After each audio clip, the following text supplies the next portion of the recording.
பொண்ணும் லவ் பண்ணா உங்களுக்கு என்னடா பிரச்சனை? பொண்ணு லவ் பண்ணா என்ன பிரச்சனையா? அப்ப நாங்க யாரா லவ் பண்றது? இங்கிட்ட ஒருத்தனை பார்த்தா ஆம்பளை மாறதுக்கு 11 லட்சம் ஆகுங்கிறாளுங்க இவளுக. இங்கிட்ட பார்த்தா ஐயோ காமன் சென்ஸ் இருக்குதா, இப்படி பண்றீங்க அப்படி பண்றீங்கிறாளுங்க. முதல்ல இவளுக்கு காமன் சென்ஸ் இருக்குதாடா? சரி, நீ ஏதோ ஒரு கர்மாந்திரத்தை வாழ்ந்துட்டு போ. என்ன ஒரு கேவலமான ஒரு ஜோடி.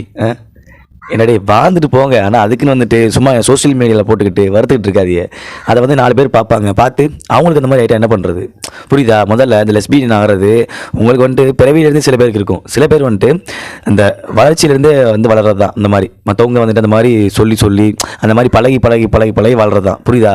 அதே மாதிரி நீங்களும் சோஷியல் மீடியாவில் போட்டிங்கன்னா மற்றவங்களும் அப்படி வரமாட்டாங்க. என்ன நிச்சயம் இருக்குது? சும்மா காமன் சென்ஸ் இருக்குதான்னு கேட்குறீங்க. இதில் வேறு மூதேவி, உனக்கு காமன் சென்ஸ் இருக்குதா? கரை முடிச்சவளை. ஆம்பளை பசங்க தான் அப்படி இருக்கிறாங்கன்னு பார்த்தா ஐயோ அவங்கள விட பொம்பளை பிள்ளை தான் இப்போ அதிகமாக இருக்காளுங்க. இன்ஸ்டாகிராமுக்குள்ளே போனாலே வந்துடுறாளுங்க. மாளுக்கு நானும் ஸ்க்ரோல் பண்ணுறேன் ஒரே லெஸ்பியன் கேர்ள்ஸ் தான் வருதுங்க. ஐயோ என்னால் தாங்க முடியலடா.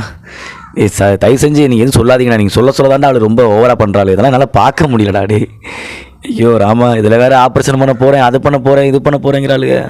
அது இப்போ இவரோட ப்ரைவேட் பார்ட்ஸ் தூக்கி அங்கே வைக்க போடலாம், அவளோட ப்ரைவேட் பார்ட்ஸ் தூக்கி இங்கே வைக்க போடலாம். இப்போ வருங்காலத்தில் அடுத்த ஜென்ரேஷன்லாம் யாரா இருப்பா உயிரோட?